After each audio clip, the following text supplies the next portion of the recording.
We was disobedient, curses came. That's what we at today. Y'all understand that?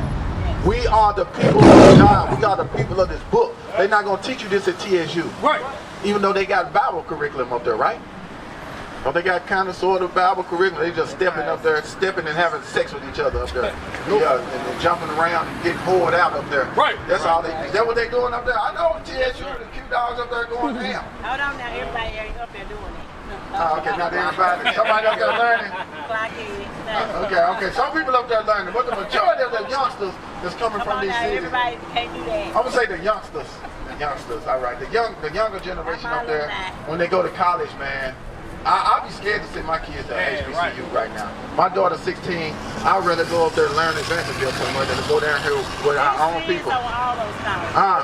It is, but it's worse there at Vanderbilt. They just it is. Oh, okay. Spikes of all time. It probably is. Way worse. They got what? I would rather send my child to HBCU with their culture.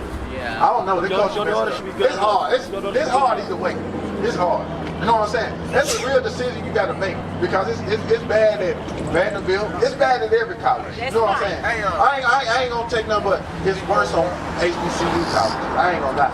It's worse. Because they learn to hate one another. They get in there and they get divided into these Greek fraternities and sororities and everything. Any of y'all in a sorority? Sorority? I would be in a but excuse me. Fraternity. Neither. Hold on, mama, where y'all going? Hold on, I want to talk to y'all too. Where you from? You from in Nashville? Yes, I am. All right, man, we glad y'all stopped. So I hope y'all heard God's laws and change, okay? Change, Braxton, change, Lee. You can change, all right? We had to do it, you can do it too. Just know, if you don't change, don't expect the kingdom of heaven to be for you, all right? Now Christ, he died for your sins to forgive you and give you grace. Give me that Titus 2:11 right quick. Did y'all know perilous time is going to come to America? Right now, everybody in America is at ease. When Donald Trump, he's going to switch the gears on y'all. The black woman is not going to be walking around here single and talking about she don't need no man no more. It's not going to be that. He's going to make sure that you either going to be homeless, in prison, or married, or homeless, begging for food. He's going to take away the damn EBT, the SNAP, the damn WIC programs, the Section 8 programs that the black woman love. He already started taking people off this stuff, man. And look, I'm telling y'all, it's going to get bad. And the only way to know what's going on, understand what's going on, you got to come back to God. Because everything that Donald Trump finna do and America has done to us is recorded in this book. But the problem is, the people in the book don't understand that they are the people of the book. Because they've been taught that they are African Americans, real nigga, thoughts, YNs, what else they call themselves now? Alpha Kappa Apples and the NAACPs and Muslims. They everything but the people that know about. Y'all don't like the national, that's for color people. Y'all don't like NAACP? Just because for color people don't mean it's good for color people. What happened? Well, let me ask you this then. And the floor is gonna be open. What has the NAACP done for black people since Martin Luther King died? I know they've done a lot for youth and a lot of high like schools. Like what? I see Chicago in a bad situation. Okay, talk about that. Okay. You only speak of the bad. There are a lot of positive things that are going on. Look, as a whole. From the NAACP, I can speak that you only speak all the kids that was in Chicago that shut down all the schools and stuff. They took them and was doing work for them and had expertise companies trying to give them everything. It's for the advancement of colored people. Right? What has the NAACP done as a whole to help black people since Martin Luther King died? I ain't saying for a few, as a whole. Why don't, I'm going to put it like this, it's just for the advancement of black and for colored people, why don't we own the stores in our community? Right. Because the system's not set up like that. Why? Because the white man. Everything is because of the white man. We're not slow. Everything is ran by them and the Jewish. So watch this. We are put in certain margins for certain things. Let me ask you this. It's only black people. Was segregation good for black people or bad for black people? It was actually more beneficial. And who was against integrating? The NAACP or who was against? Who was for integration? documentary. Which was part of the what? The National Advancement of Colored People, right? Yeah. There was 4. And the NAA. And Malcolm X was not. And, well, Malcolm X and a lot of people wasn't. You see what I'm saying? So, again, since Martin Luther King died, what I'm trying to show you that when we integrated with these people, the NAACP was there as a prompt, as a, it's like a damn ghost. It's like we thinking it's there to help us, but it was actually there to manipulate us, to get all our property, to get our schools, to get our businesses. Now we got to go into their establishment. The Arabs own the stores in all the black communities in Chicago, Memphis, Nashville, Atlanta, whatever city you go. Why we not on? If the NAACP was for the advancement of black people, why aren't this building is sitting there empty right now? And the NAACP been around since the early 1900s. Why they don't have? Yes, it does, because it means the advancement of why ain't black people advancing financially? You know, the NAACP important when it's time to vote. They'll use that. So let's vote our way back into do this. Vote. The NAACP, they fought for us the right to vote. But you got to go back to the root of the question I asked you. When the NAACP, who fought for integration, which I can't knock them because at the time, we thought that was the best thing for black people if we was able to sit on the same toilets with white people or drink out of their water fountain or get the same education as white people. Right. But they tricked us. Right. And who was a part of that? Martin Luther King and the rest of the NAACP. What's his name? W.E.B. Du Bois. They was all working for the government. So why do you think they represented us? Because they were picture perfect. Yeah, that's what I'm saying. So when you really stop and think about it and look at it, it didn't help us. It hurt us to the max. We need more black bookstores like across the street, all throughout Nashville. With Nashville, all these black folks down here, probably majority black people in Nashville. At least on the north side anyway. We to hell with Books A Million. To hell with Barnes and Noble. Right. We need more black stores. You see what I'm saying? But we don't got it anymore. Jefferson Street right here, this street right here, was predominantly owned by black people. Right. But since the NAACP, you know what I'm saying? I'm telling you, they tricked us, y'all. And this is what we got to understand. Now, I ain't saying nothing, just too bad about the NAACP, because if it weren't for them, we wouldn't be able to be on this corner right now, standing and practicing our freedom of speech. I'm not down them like that, but I'm just saying when you look at the matter, it didn't help us. That's right. You know what I'm saying? We need to go back to segregation.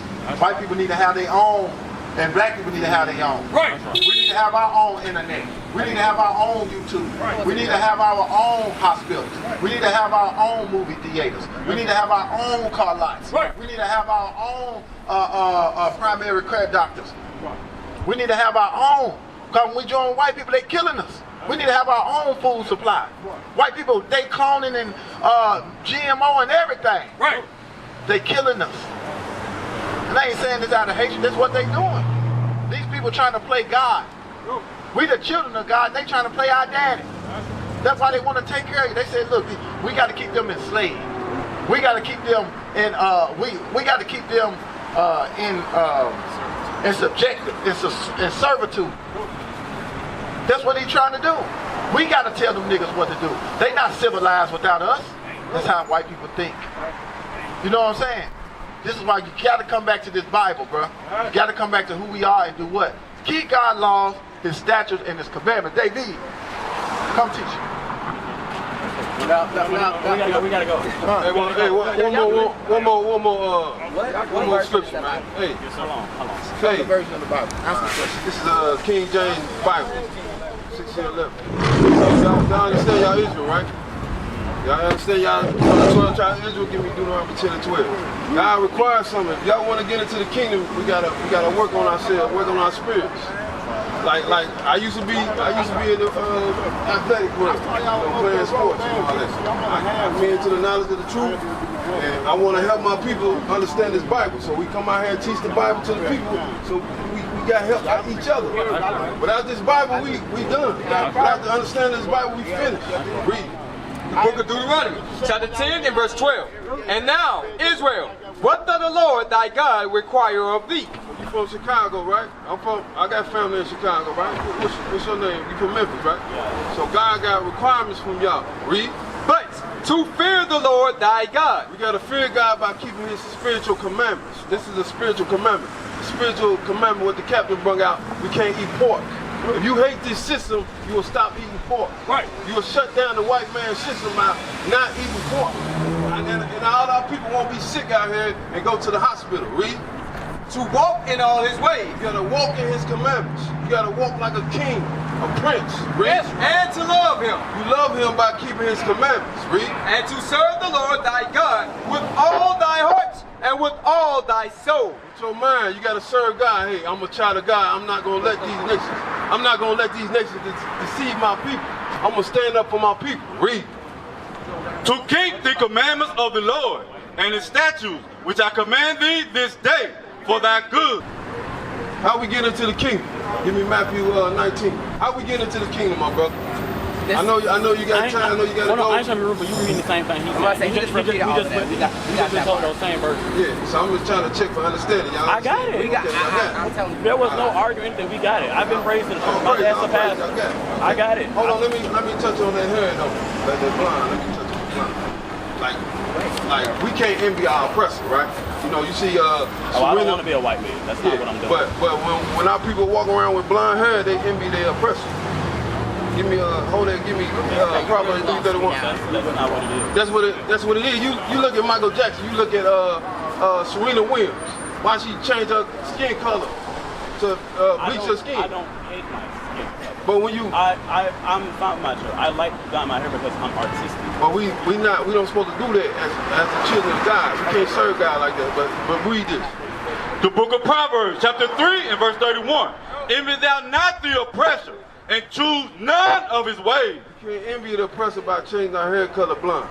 Look at Sammy Sosa. You see he changed his whole body to white. We can't blonde our hair. We envy our oppressor. That's one of the commandments we cannot do. We can't envy our oppressor like that. We can't turn ourselves. This is white man. He got blonde hair. You can't look like him. You gotta look like that man over there. That's your king right here. He died for you. We don't supposed to blonde our hair and look like this man. Seems like I'm more imitating him than him. Nah, but he got blonde hair. He got blonde. Look at our black. I got coarse Negro hair. Mine's all Okay, you got coarse Negro hair, but look at our black women. They get the blonde wigs, don't they? They pay all that money for it, right? There are a lot of Africans that are born with blonde hair overseas too. But look in the Bible. We used to do that back then in the Bible. This is what God said in the Bible. The book of Leviticus, chapter 13 and verse 29. If a man or woman have a plague upon the head or the beard, then the priest shall see the plague, and behold, if it be in the sight deeper than the skin, and there be in it a yellow thin hair. A what? A yellow thin hair. A yellow thin hair. Read. Then the priest shall pronounce him unclean. Will the priest will pronounce him what? Shall pronounce him unclean. You are unclean with yellow thin hair. Blonde is a French word for yellow. We cannot have our hair yellow. That's right. That's a commandment. That's right. So that's why we got it. Nation is family. Nation is community. Nation is men leading by example. Nation is women's support. Nation is children with role models.